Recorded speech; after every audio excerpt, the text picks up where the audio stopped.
Hello and welcome back to Rogue Trader. So we are in the governor's mansion and we need to go and find in the orangery, which I assume is somewhere you grow oranges. I have never really heard the word before if I'm honest with you, but the name kind of seems self-explanatory.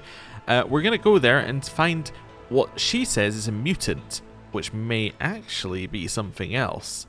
And then if they are something else, well, then we're going to have to figure out what to do with that. But also we have to go and find a terrorist group and many other things in here. But, yeah, let's just explore. This is a dead end. Alright, well, I'm going to explore the other way, but I'm not feeling particularly confident about this.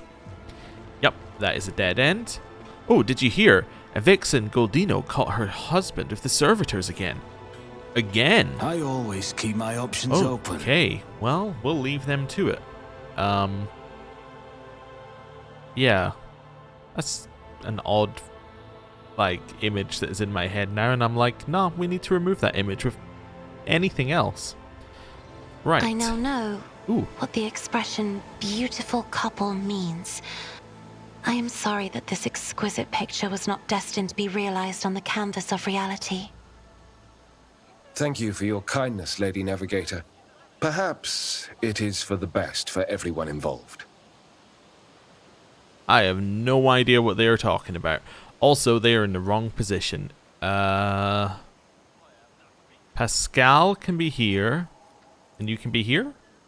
Rush not dawdle. How did Pascal end up in front? Like this? There we go. Melee at the front. I mean, Jay and Cassius should switch. Let's just double check it's still the same. Yeah, this seems to make sense for our lineup currently. Okay, cool. Right. Which way are we gonna go? Well, I think that's our ship over here. So we'll leave that for a bit. I'm not holding out hope for the loot that is on the ground.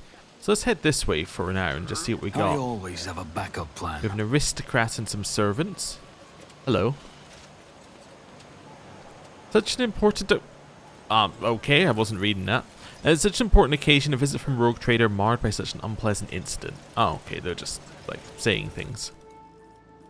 We have some machine spirit vaultlets, and I think I saw somebody with a name. We have Vinslex, which otherwise known as the reason we bring along Pascal, for translation and other purposes. Draped in a red cloak, the Magos' body barely looks human. Wires, tubes, and metal manipulators turn him into a whimsical machine, while implants hide his face behind a sinister mask. The tech priest intermittently dictates something in Techna Lingua to the servo skull floating next to him, but at your approach he falls silent and offers a reserved bow. Greetings, your lordship. Lex Mechanic, Vin's Lex. How may I serve you? Pascal and the Lex Mechanic exchange trills of Binharic greetings. This series of sounds issued by is probably Vincelex. It sounds much longer and more deferential than those of Pascal. So, Pascal outranks him. Okay. What do you do here on Janus? The tech priest's mechanical voice comes from a speaker on his neck. By the order of the Adeptus Mechanicus, I have been entrusted with the management of the Adeptus Administratum in order to catalogue agronomic data and analyse information about the planet during the process of subjugating it to the will of the Imperium. Be blessed, Tech Brother. Your diligence and the diligence of those like you turns anarchy into order and bestows classification to knowledge. One of Pascal's mechadendrites slightly touches the Lex Mechanic's body. The tech priest bows respectfully in return, clearly a little startled. Yeah, definitely outranks to a level where he's like, I don't know how to deal with this person being here. Tell me about Janus. Initializing report. The planet's soil possesses a unique composition suitable for the re-engineering of the planet and the mass production of foodstuffs. Significant cultivation of the Eastern Hemisphere with the aim of improving production, processes, and logistic operations. Traces of xenoactivity that do not pose an immediate threat to ongoing operations. Undesirable pathologies of flora and fauna have been noted which may pose a threat in the short term. What pathologies of the flora and fauna? Genetic and chemical pathologies, your lordship. Harmless species mutate and become aggressive, while plants change their chemical composition and become poisonous. This is happening more and more often. If you do not take action, the ecosystem of the world will be irreparably disrupted. The changes may be artificial. Has the possibility been considered that someone is manipulating the ecosystem to reduce our living space? Not at all, Venerable Magos.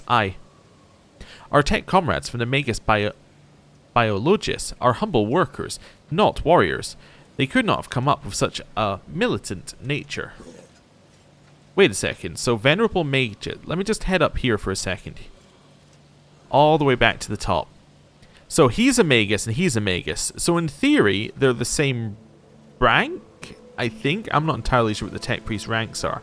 But clearly Pascal is a higher rank, right? So they have the same title, but like Pascal is clearly there. Or maybe this guy is just not used to interacting with people of a similar rank. Maybe most people he interacts with are lower ranked. I don't know. Or maybe he's hiding something. Our tech comrades from... Yes, we've done that. The mind must be open to all forms of knowledge. I order you to commence a check. In the event that your account of the indolence of their minds is confirmed, I will petition for the appropriate penance. Oh, okay. So, yeah, I order you to commence a check, so definitely outranking.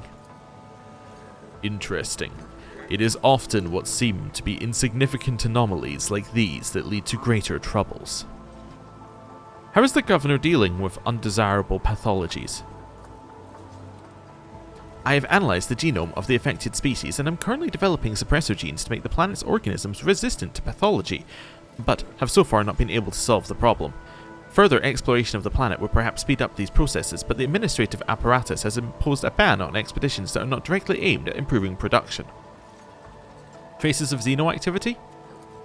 According to data obtained during the initial survey, ruined structures of non-human origin were noted in different sectors of the planet, but I did not have the administrative capacity to study them in more detail. For now, I must defer the quest for knowledge. Okay. So these aren't Xeno beasts. These are Xeno... I guess just Xenos, right? These are other races. Races that have built structures. Okay. Interesting. The Lex Mechanic speaks the last words with distinct envy, his eyes fixed on Magos Hanuman. So yeah, although he yes, I see right. So although although Pascal outranks him, he's very much envious that Pascal can go out and explore and find out the answers to his problems. All right, let's talk about something else. How many servants of the Adeptus Mechanicus are there on the planet?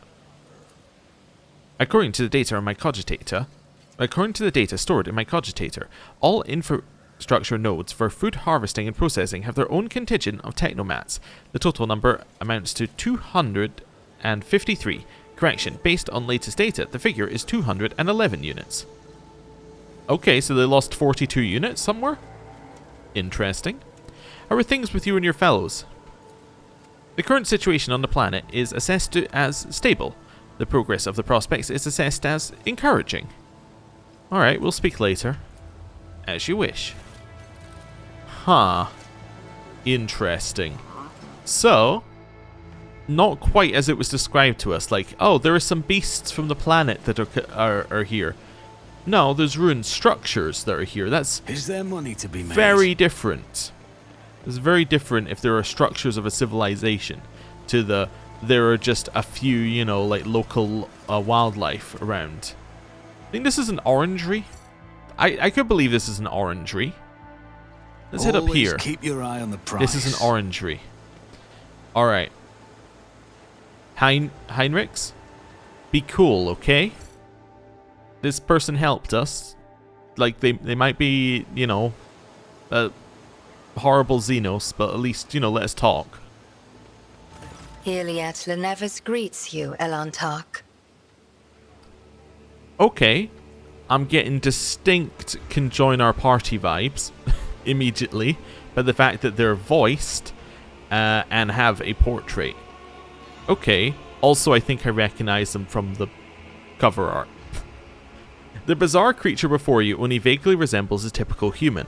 An elongated body, slender limbs, pointed features, every aspect of its appearance is unnatural and alien. The creature turns its head to you. Regrettable news.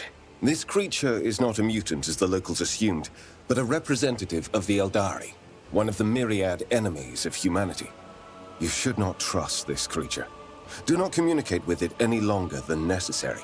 Heinrichs tosses out some words in a strange language. There's a hint of musicality to it, but the interrogator's rendering is harsh and off-putting. After meeting the gaze of the unknown being, Heinrichs turns to you. Okay. There is no need to mutilate my language, monkey. I speak yours well enough to converse with Elantark without a translator. And since you have discerned my path, I will be direct in my speech. My soul is nothing kin to yours. Your kind call us Xenos, as if we are all as one. I came here to protect the Lilithon by assisting the governor against her enemies. Will you hear me, or be blinded to sense by your precepts? Okay. Let's see here. I will speak with you, Erlet Laneves, but keep your hands where I can see them. Reckless. Did he just tut at me? I think he just tutted. Must I remind you, Master Van Calox, that the warrant endows rogue traders with the sacred right to have dealings with Xenos when necessary? That exceptional memory of yours seems to have let you down. I have banished the shadow of doubt from your thoughts regarding my nature. Now you will answer my question. Why have you sought me out? So you're the governor's mysterious helper. I am Elantark. My hand parried the death promised to the ruler of these people, and I aided you in battle against the Lost Ones. Why do you call me Elantark? Because that is what you are. Elantark means stranger from the darkness amidst the stars. You descended on flame-winged machines in a dark time when the air of the planet is soaked in blood and pain. Will you be the one to bring peace to the Lilithon? Why are you helping the governor? This world is in distress. I wish to protect it from unnecessary suffering. What do you know about the rank-and-file rebels? Only that they threaten the established order. There is much risk to this world should the ruler die. Erlet's face is unreadable, but you detect a strange tension in her voice, as though she is choosing her words carefully. Okay. Do you know who is behind the uprisings on the planet? There is a malevolence here that drives your kin down the path of violence. Your answers are not particularly helpful. But you are not asking for help, Elantark. You are merely asking questions, the answers to which are either unimportant or wreathed in shadow. Explore this place. Speak to those who know. A simple task for you, and an insurmountable challenge for me, since my very appearance provokes fear and suspicion. When you learn anything, tell me. Perhaps then my answers will be helpful to your search. How did you come to be on Janus? The world you call Janus was once created by the will of my kin. I have far more right to be on the Lilithon than any of you. Okay, interesting. I have absolutely no idea about Eldar lore, so I have no idea what the world being created by the will of her kin even means. Also, that was definitely Janus, and the previous people have called it Janus, so I've been calling it Janus, but okay. Apparently it's whatever we got at the time. I spoke to the Magos in charge of operations on the planet. He says something's gone wrong with this world. There are spontaneous mutations, animal attacks. Maybe you have something to say about that. The Lilithon is expressing her wrath. For centuries, This world has resisted the brutality inflicted upon it by soulless machines and unmindful creatures. But what the machine man told you, that is something else. Something more frightening. The planet is fighting an evil that has taken root in its very cradle. Okay. Now I'm going to be invoking something which came from Pathfinder, which I'm going to call the companion clause, which is, it doesn't make a ton of sense to say the top option, but basically anything that we can do to keep a companion in the party or gain a companion, we gotta try, because it's generally more interesting to have them than to not have them. So, if you want, you can join me. None of the locals would dare look askance at you in the rogue trader's presence. So be it. I will go with you. Roulette is silent for several seconds, her gaze fixed on something beyond you. She, slowly drawing out her words, she replies, and then she said that. With all due respect, are you sure this is the right decision? We know nothing about this Xenos or why she has wormed her way into the governor's confidence. As far as I can tell, she isn't especially keen to help us, and yet, for some obviously dark reason, she has decided to take part in our investigation. Yes, Heinrichs, but you don't understand. She has a portrait, and she has voice acting. She is a she is a companion of some kind. My judgments and choices are for me alone, monkey. If uniting with your master will bring peace to the Lilithon, then it is the true path. Do not get in my way if you value your next breath. You have not yet spent enough time among humans if you think threats will dispose me more favorably toward you. The decision is yours, rogue trader. But let me be clear. I will terminate your pet Xenos at the first sign of her non-compliance. Yeah, that sounds like that's going to be very fun later. Let's keep going. I am ready, Elantark. Let us go forth. Also, the choice of who leaves our party is very straightforward. Oh! Urlet's abilities. Urlet is a Xenos, one of the Asuryani. She is a ranger who follows the path of the outcast, and her skills in ranged combat are without equal. Urlet does not use human weapons and can wear either Eldari armor or, if she learns the required feature, Drukhari armor. Urlet's unique ability instantly ends her turn, however at the start of her next turn she'll make an attack that always hits its target. And it looks like she's a bounty hunter from that. Okay. Excuse me? It's not Heinrichs, it's Jay. Jay's the one leaving the party. Why is Jay leaving the party? Well, Pascal obviously has his use here, right? He has a very specific purpose here, of tech person. Abelard, he lets everyone know that we're the boss. Cassia is enjoying like being around this governor's mansion and all of these noble things that she's read about. Heinrichs, because I'm sure it's just going to be fantastic, like every single conversation having them argue with each other. And then, you know, at that point, Jay has to leave the party because she's got no particular reason to be here. So, goodbye, Jay. Hello, Roulette. Also, wait, where are we going with this one? You need to be in that slot? Keep your wits about you. That would work, although she is a sniper, so, I mean, realistically, she needs to be in that spot. Took longer than I'd like to admit to work that out. Okay, let's level her up. Why not? Yeah, let's find out what's going on with her, because she should have options that we haven't seen yet, like before at all. Because her background is going to be completely different than stuff that we even had access to. So yeah, also wait, where do we even want to start with her? Let's look at her weapons first, just to see what they've got her equipped with. So, she has the Eldari long rifle, which is 18 to 21 damage, 20% armor pen, dodge reduction, additional hit chance.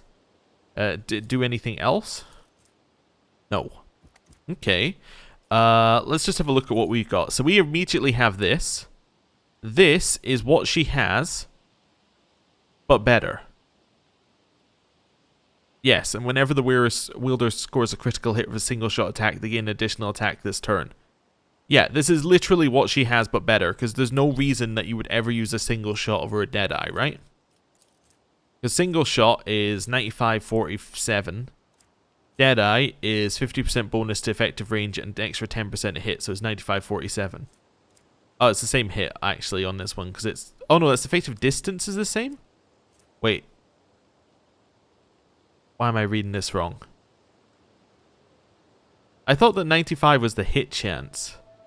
Oh, hit chance in effective distance and at max distance. No, I don't think that 10% hit chance is rolled in there. But anyway, it doesn't matter, because, like, effectively Deadeye is just better than single shot, and this does more damage. So yeah, obviously we'll give her the Wanderer's Portent. Also, did this one have a description at the bottom? No, I just noticed it's got that unique name, so... Anyway, that's fine. So that seems good, and there's nothing else she can use. So, there we go. And then she's got Ranger armor on right now, and she can't use any other armor, so that's fine. Your perception is garbage. Sorry, not perception. Your fellowship is garbage.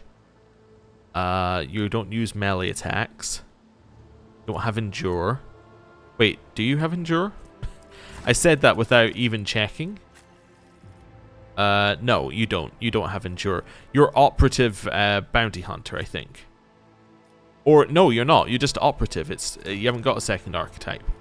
Ah, it was showing bounty hunter, but she doesn't actually have it. Yeah, so she's operative currently. Cool. Let's head back in here. Back to her. In which case, all of these are garbage, essentially, and then these can't be equipped because these are not Eldari. Okay, cool. Yeah, there's no point equipping any of these. Just seeing if we... Well, maybe, yeah, 15% armor against warp. That is worth equipping because it's not technically useless, but still. Might just equip these just so we have something equipped. That's Heinrich's, not the next thing on the list. Cool. Right, so she's gonna be a sniper doing sniper things. Her ballistic skill is high. Her agility is not. Her perception is high. I have realized taking Argenta out of the party means we have no one who does demolitions. That's interesting. Perception is high. Okay. So perception, ballistic skill are really what we're looking at, with maybe like a third in agility if we're being like generous. Okay. Let's have a look at her character. So, she's 0 on all of these because she is not part of the yeah, she's not part of the Imperium, so she doesn't take part in dogmatic, heretical, iconoclast. She's just neutral. That makes sense. She has the same things that we've seen before. What is precise attack? For the next attack against a target affected by an exploit, the target's cover efficiency will be reduced by some amount, as that's perception. Yeah, that'll be why I never took it. And then it has more hit chance. So basically, if you want to hit something that you got low hit chance on, use precise attack. Okay, perfect spot we already know because it's one that we already have. Doesn't stack, it does say there. So, yeah. But that doesn't matter because nothing is crossing over with anything else currently. And what's in my sights? Or let's attack against targets that start at the start of her next turn cannot miss. It ends her current turn. Okay. In which case she doesn't need precise attack necessarily, because we could just end her turn. I guess if we had an AP, it's if you don't have an AP on that turn. What else does she got? Fresh target. Whenever the operative attacks an enemy that is at full wounds, that the attack deals 16% more damage. Is that perception based? Yes. Okay. So we want her to be shooting like new targets each turn. If target has 2 or more exploits, target suffers 1 additional exploit. Okay, when she uses analyze enemies, that's fine. Precise attack grants the operative a bonus to perception equal to number of exploits removed divided by 2. Okay. Number of exploits removed divided by 2, minimum 1. Okay, so... yeah. I understand. So that's for that attack, I'm assuming? Yeah. So what it must be counting is...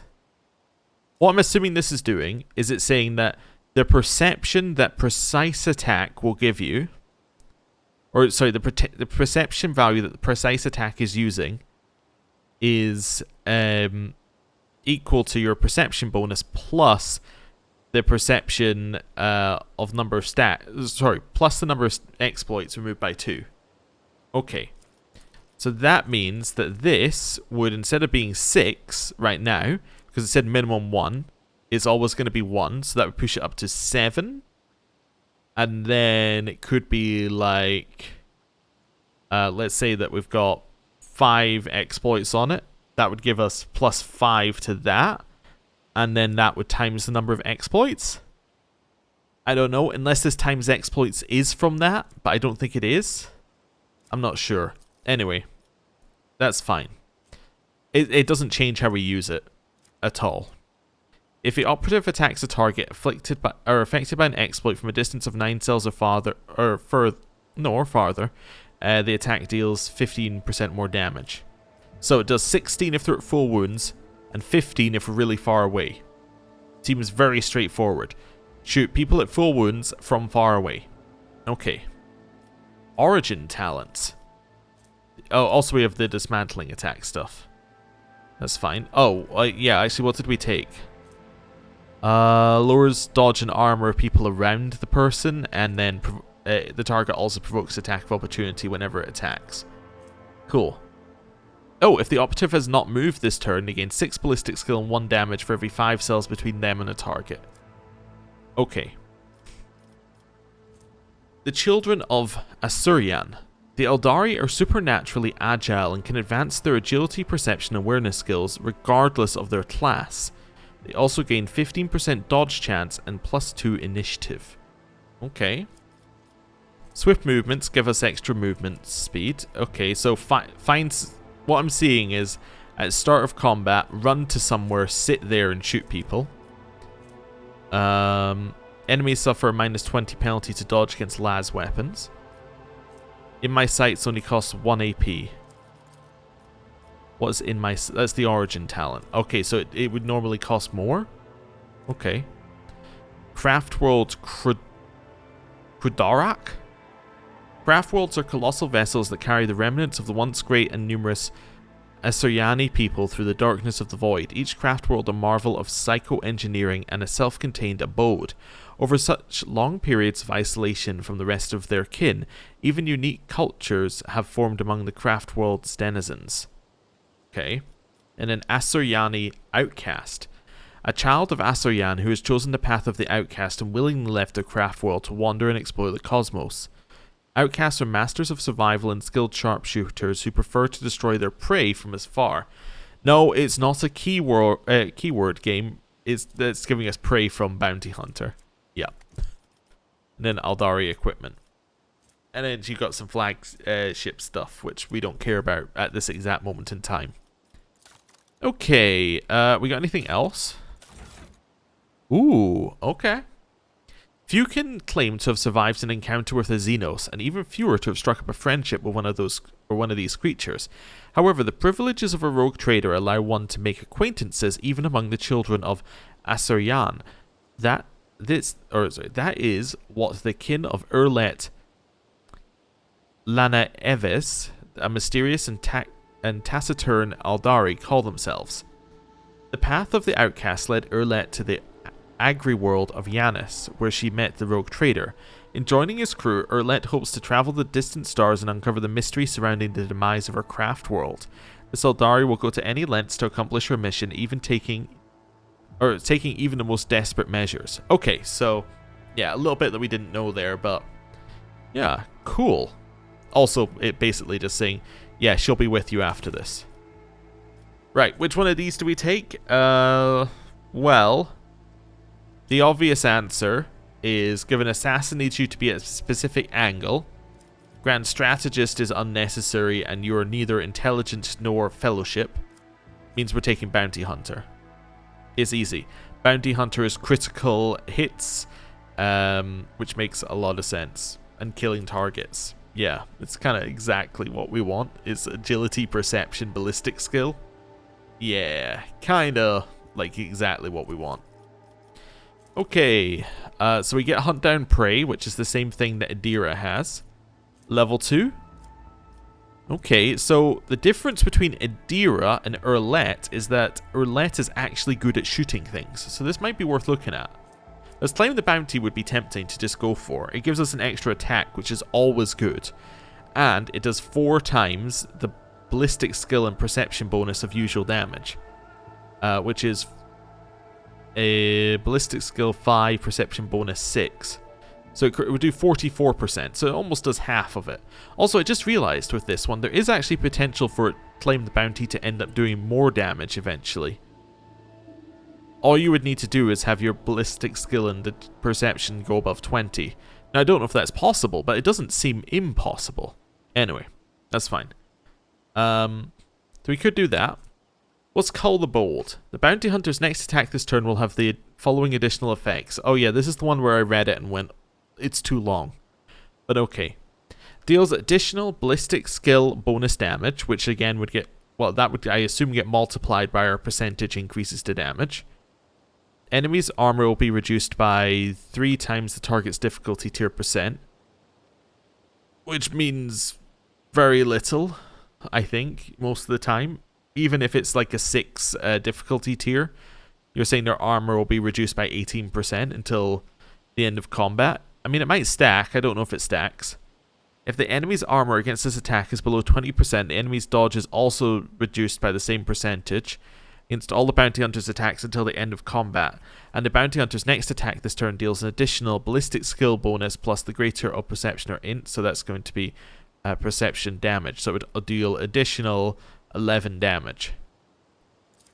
If the target of this attack is marked as prey, the armor and dodge reduction granted by Cull the Bold also works for the attacks of their allies. Okay. Cool. Piercing Shot. The Bounty Hunter's next attack during this turn will have 100% over penetration and plus 2 times percentage bonus armor penetration. So that's going to be 12% armor penetration. And if they're prey, the next attack that hits a target marked as prey is always a critical hit. Okay. Raid. Until the Bounty Hunter's next turn, whenever an ally attacks a target marked as prey, their attack deals additional damage equal to the Bounty Hunter's perception bonus. I think I've been called percent, but it's perception, obviously. So 6%, and gains half of the Bounty Hunter's current bonuses to critical hit chance and critical damage granted by Hunt Down the Prey. Which is what? Let me just have a look here. Oh, by this part of it. I see. Yeah. That's fine. That's okay. Hot on the trail. The Bounty Hunter designates an enemy in a 10-cell radius. I don't like that because I don't want them to be in a 10-cell radius, but that's okay. All allies gain 7% hit chance against the trailed enemy. 15% if the difficulty tier is more than or equal to 5. If an ally kills a trailed enemy, the Bounty Hunter gains additional turn after the ally's turn of all AP and MP remaining from the moment the Bounty Hunter used Hot on the Trail. The Bounty Hunter gains additional 2 plus the target's difficulty tier divided by 2 MP. The cooldown of Hot on the Trail is reset. Okay. So we select a target. The ally kills the target. Does it say? Wait a second. Yeah. Okay. With all AP and MP remaining from the moment the Bounty Hunter used Hot on the Trail. Okay. Wait. That's kind of weird. All AP and MP remaining from the moment you used it, but you could use it at the start of your turn. Oh, you finish your turn with it. Oh, I missed that part. I, for some reason, skipped over that part. Okay. So it doesn't really give you an additional turn. It just gives you your turn back, if you can do it. And then you get some movement. Okay. And then you can get another charge of Hunt Down the Prey with it. Okay, that's not what we're after. Ensnare the Prey. We set a trap on a free cell. I hate this. I don't think it's going to work. Like, set a trap on the cell and hope the enemy walks... No, I don't like it. I think Call the Bold is actually best, despite me saying it's too long and I didn't want to read it. Let's go with that. Right. We're going to ignore all of this. We're going to go down to the bottom. So, in my sights gains additional dodge reduction equal to ballistic skill. What's in my sights again? That's the origin talent, yes. So, where are we? So it can gain additional dodge reduction or additional armor pen. And we already have it costing 1. Okay, that's fine. The rest of this is all stuff we've seen before. None of that's important. What's overpower? Yeah, it doesn't matter. That's fine. That's fine. That's fine. That's fine. Okay, and then these are all the ones from what we've got. Okay. Share the spoils. Whenever an ally kills prey, the bounty hunter gains half the bonuses granted by hunt down the prey. Potentially good. Gruesome kill. Whenever the prey is killed, all enemies in a 10 cell radius around the prey have their agility reduced by 5 times the prey's difficulty tier for 2 rounds. I'm not as excited. Whenever the bounty hunter scores a critical hit, they gain 6% armor penetration. Whenever the bounty hunter scores a critical hit, the target's armor is reduced by 5 plus the target's difficulty tier percent.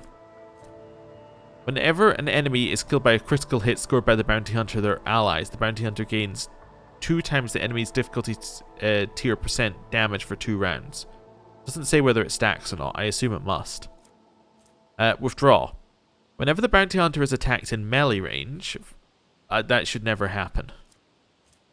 Whenever the bounty hunter kills prey whose difficulty tier is 4 or higher, they gain additional 2 AP. It doesn't come up as often enough for that to be worth it. Whenever the bounty hunter scores a critical hit for the first time in a round, they gain target's difficulty tier movement points. Did I forget something? Does this give us a crit? No, it cannot miss. It doesn't give you a crit, it just makes it so it can't miss. Okay. We got him. At the start of the bounty hunter's turn, they gain 2 MP for each allies adjacent to prey. We don't want to move.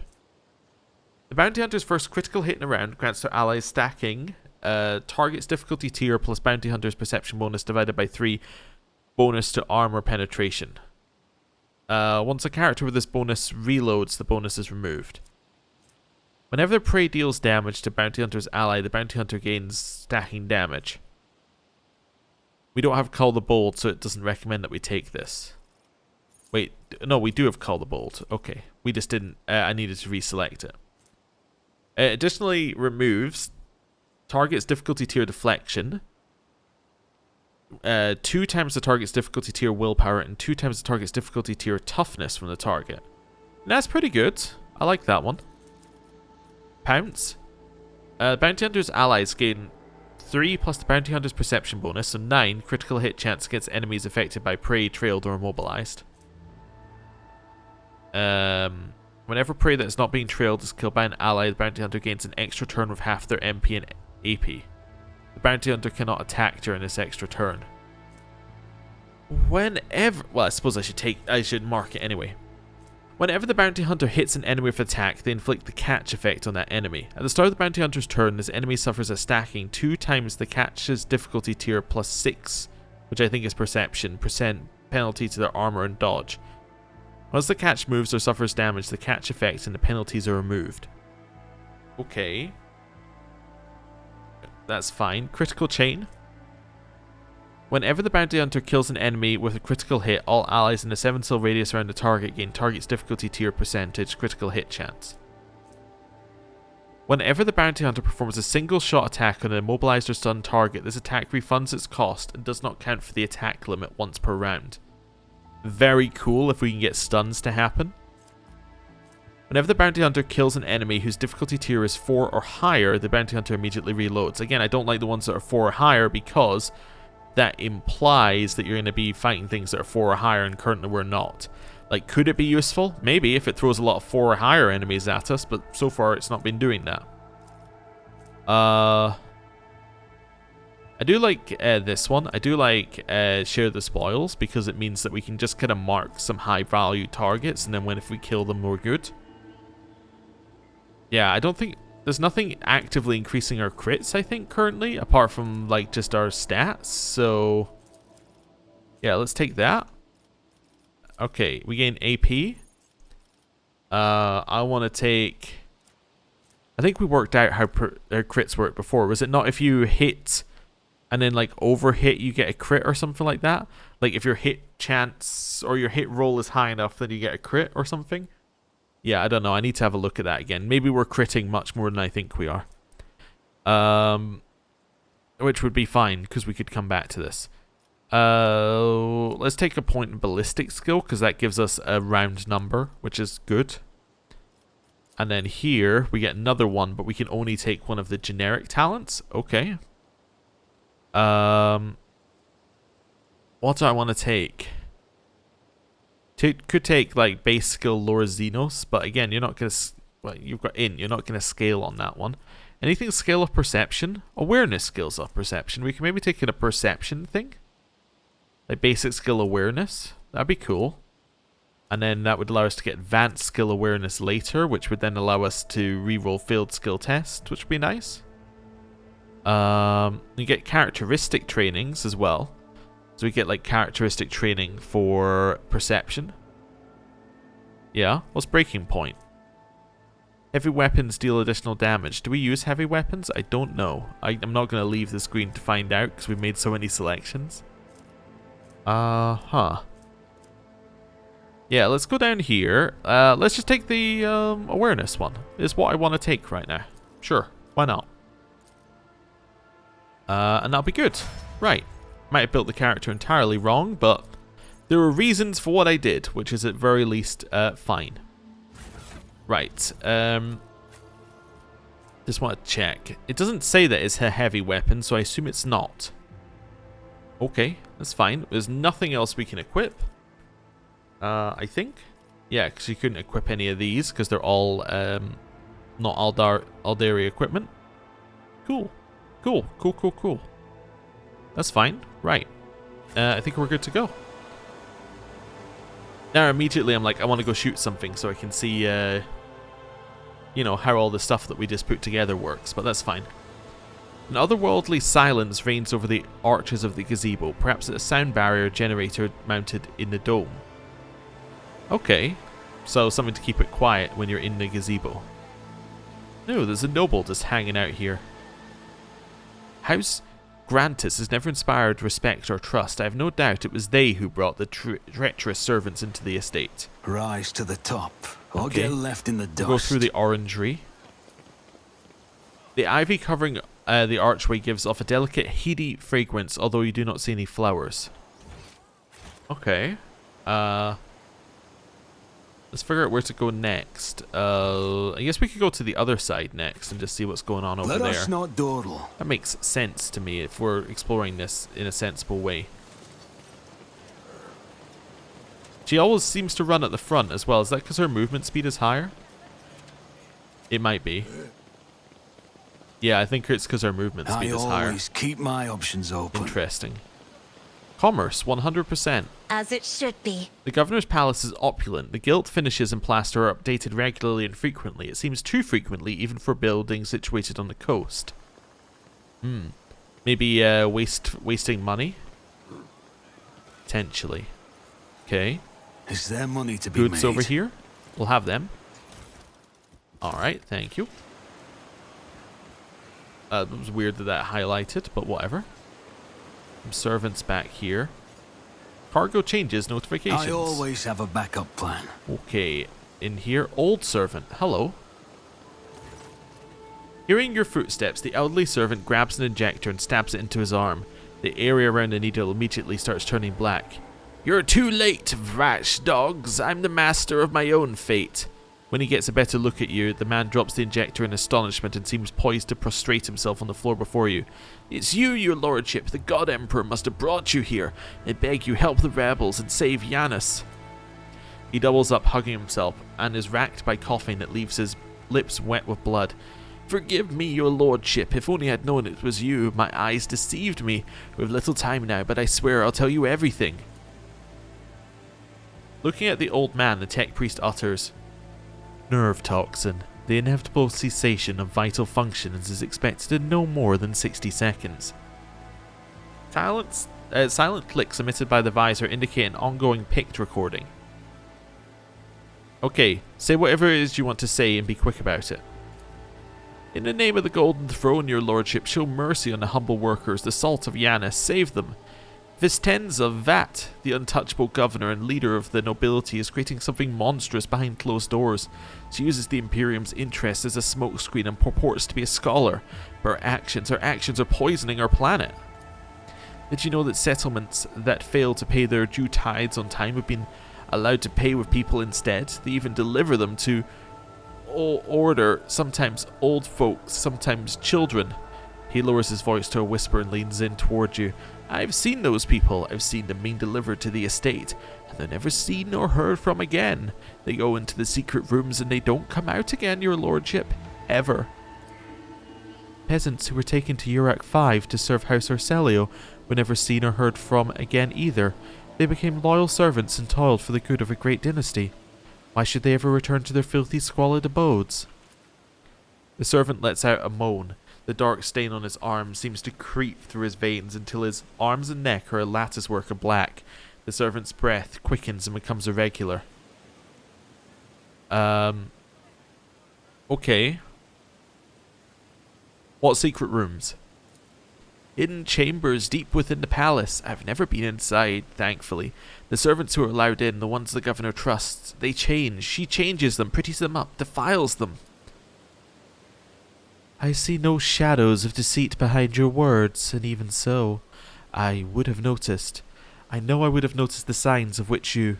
Erlet's face tenses like a taut string, and doubt creeps into her expression. Except, whenever Vistenza hosts one of her dances at the palace, she sends me away to search for the rebels, into the forests far from human settlements. The servant shakes and coughs violently. I'm not sure I'll last long enough to answer all your questions. What else is going on in the settlements?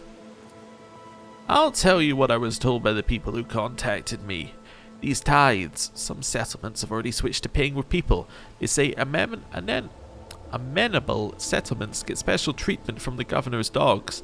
They arrange for medicine to be supplied to the settlement, then security, and then they completely isolate them.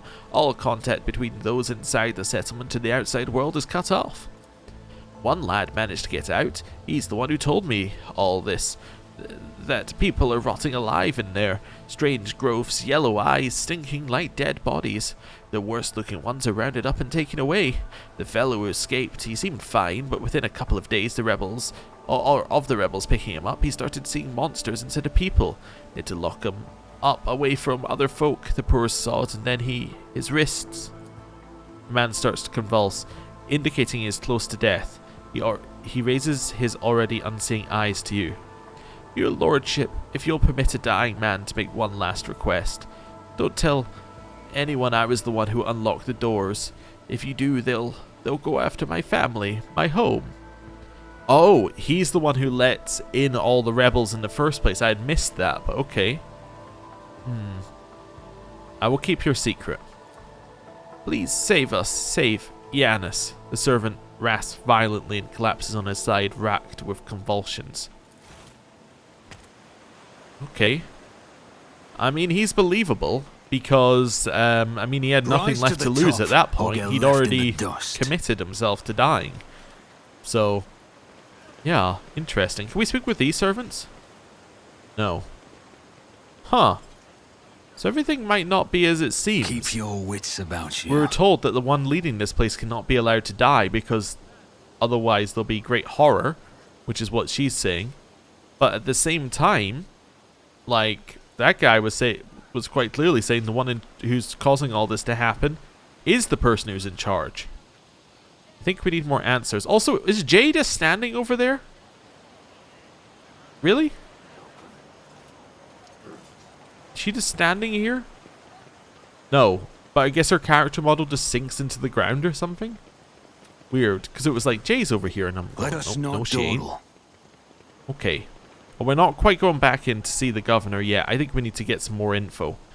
But we're getting some more info next time. Thank you very much for watching. I'll see you next time. Goodbye.